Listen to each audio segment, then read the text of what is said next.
Good evening all of you. Good evening भाई, आप सभी का मेरी क्लास में वापस से फिर से स्वागत है। और आज का जो अपना पॉइंट है वो है विद्युत वाहक बल, टर्मिनल विभवांतर और आंतरिक प्रतिरोध में संबंध। लेकिन इससे पहले, इस पॉइंट को करने से पहले अपने को ये पता होना चाहिए कि विद्युत वाहक बल किसे कहते हैं, आंतरिक प्रतिरोध किसे कहते हैं और टर्मिनल विभवांतर क्या है। ये सभी चीजें अपने को पता होनी चाहिए, तभी हम इस पॉइंट को ठीक ढंग से समझ पाएंगे। तो देखो बेटा, विद्युत वाहक बल किसे कहते हैं। विद्युत वाहक बल, विद्युत वाहक बल है बेटा खुले परिपथ में, खुले परिपथ में,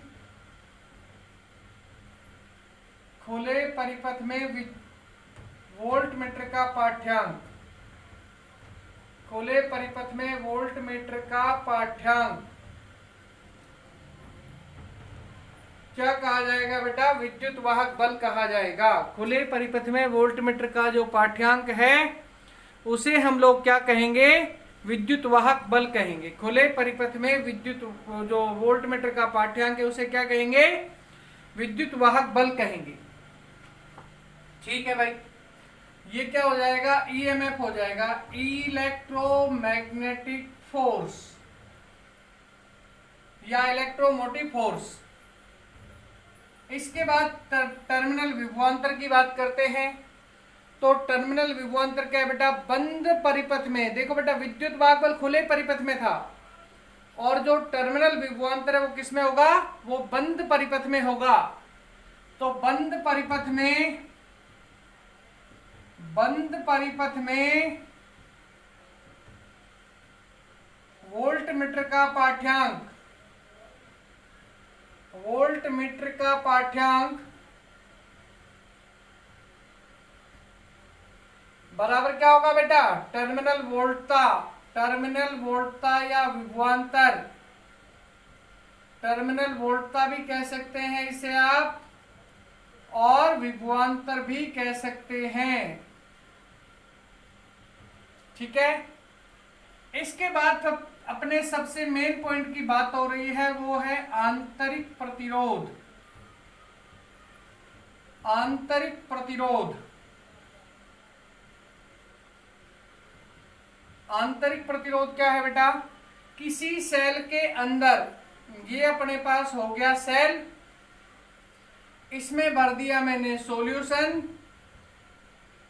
ये लो भाई, ये सॉल्यूशन भर दिया, ये इस पर हो गया एक पॉजिटिव, पॉजिटिव नोड हो गई बेटा, धनात्मक छड़ हो गई, और ये पतली सी हो गई बेटा एक बिल्कुल ही पतली सी, ये होगी बेटा ऋणात्मक छड़, ये प्लस और ये माइनस।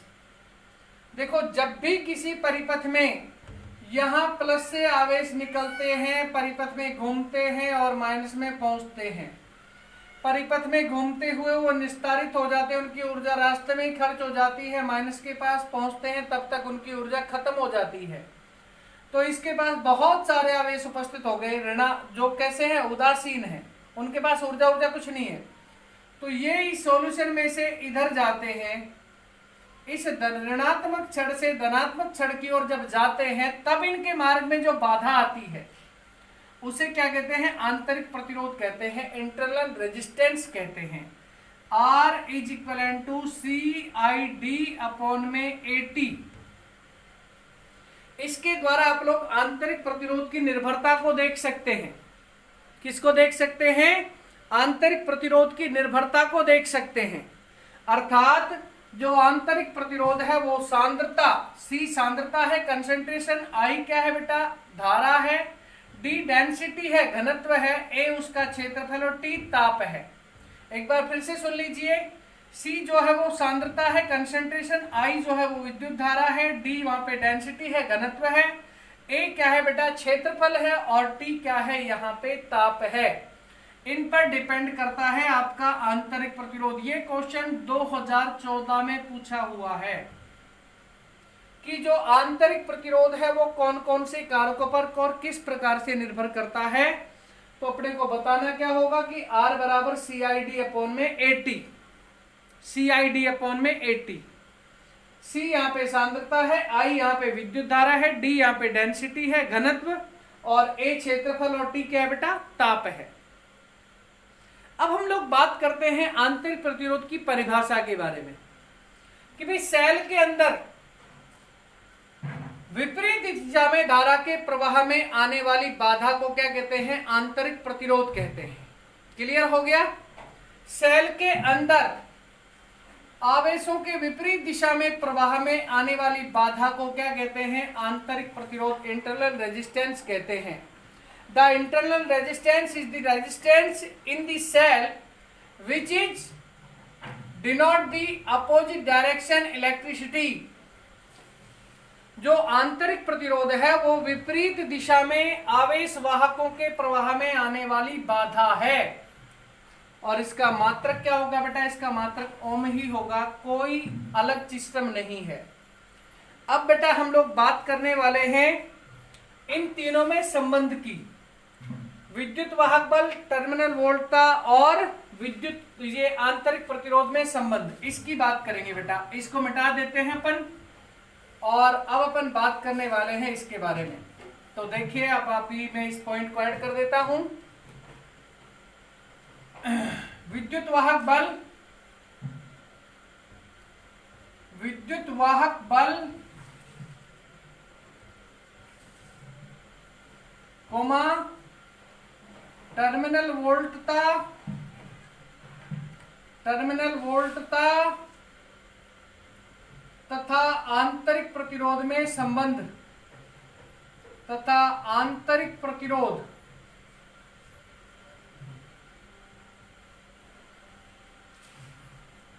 में संबंध,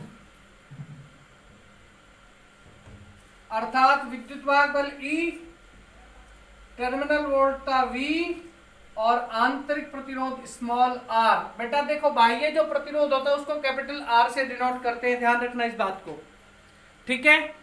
इनमें संबंध को अपन अब देखने वाले हैं।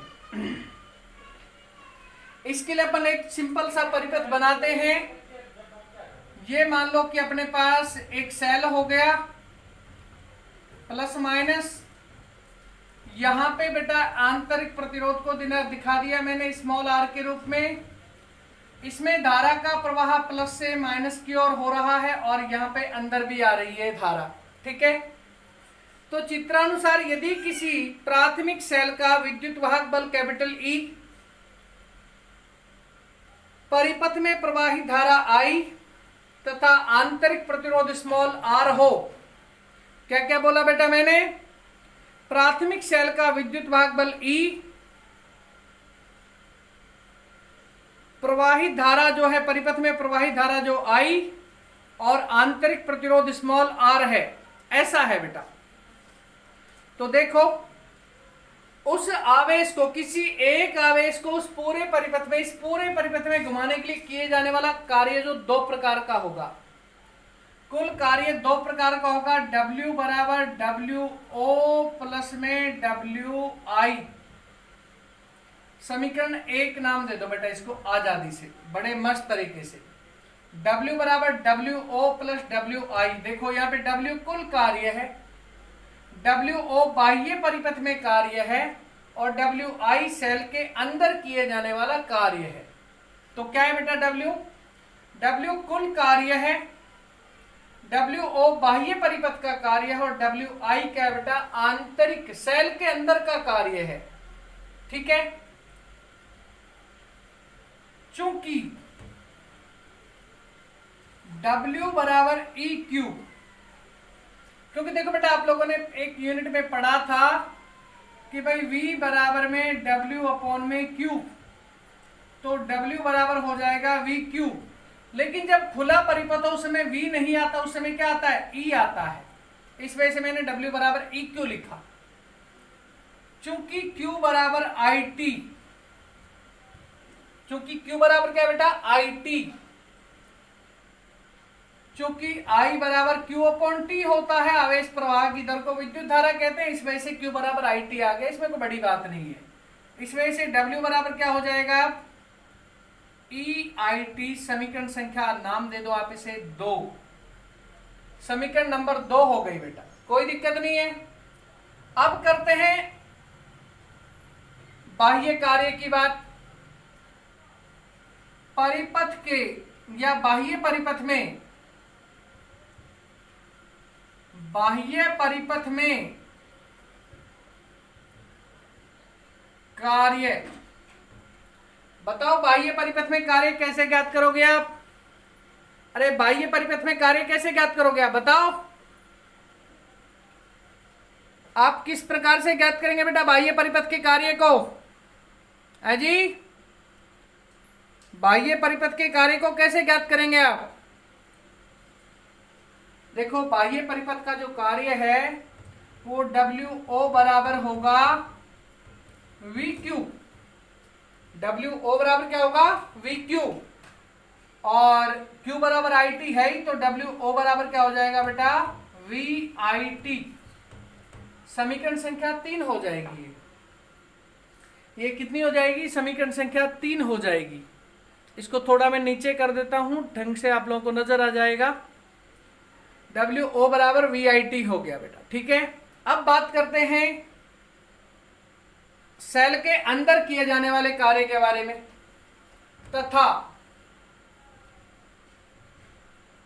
तथा सेल के अंदर, तथा सेल के अंदर कार्य WI बराबर VI.IT। ये बेटा जो स्मॉल I है ये आंतरिक को दिखा रहा है, तो चूंकि VI बराबर I डॉट स्मॉल r, देखो बेटा सामान्यतया जो है हम लोग ये पढ़ते हैं कि V बराबर IR, ऐसा हम लोगों ने पढ़ा है कि जो विभव है वो धारा और प्रतिरोध के गुणनफल के तुल्य होता है।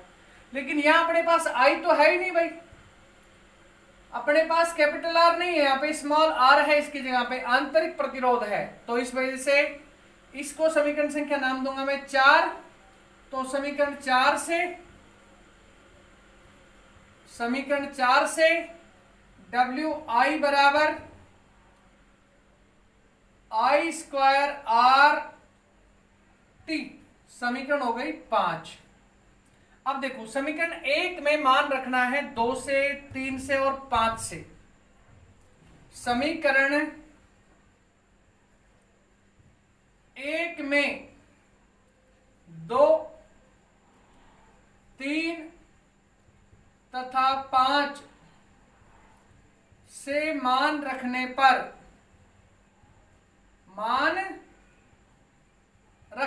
सिंपल काम हो जाएगा बेटा। बता दो, मान रख दो फटाक से, जल्दी करो, बताओ फटाक से। सिंपल सा काम हो जाएगा इसके बाद में, बिल्कुल सिंपल। बताओ, देखो क्या होगा। W की जगह पे क्या रखूंगा मैं? EIT रखूंगा बराबर। WO की जगह पे क्या रखूंगा? देखो आप समीकरण संख्या 3 में VIT रखेंगे,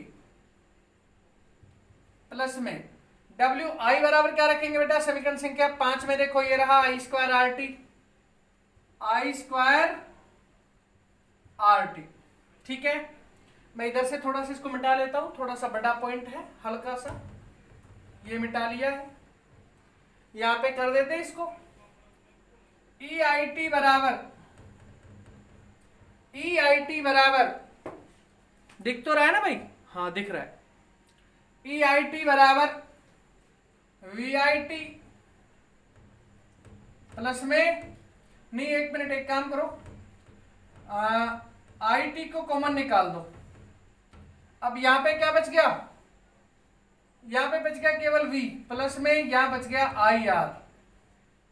इस IT से IT कैंसिल, तो E बराबर क्या हो जाएगा? V plus IR। यही संबंध है बेटा किसमें? विद्युत वाहक बल, टर्मिनल वोल्टा और आंतरिक प्रतिरोध में यही संबंध है। समीकरण संख्या हो जाएगी आपके सामने ये 6 हो जाएगी भाई। समीकरण कौन सी होगी? 6 हो गई। इस समीकरण से आप आंतरिक प्रतिरोध का सूत्र भी ज्ञात कर सकते हैं। आंतरिक प्रतिरोध का सूत्र देखो क्या हो जाएगा। आंतरिक प्रतिरोध R बराबर क्या हो जाएगा, E माइनस वी अपॉन में I।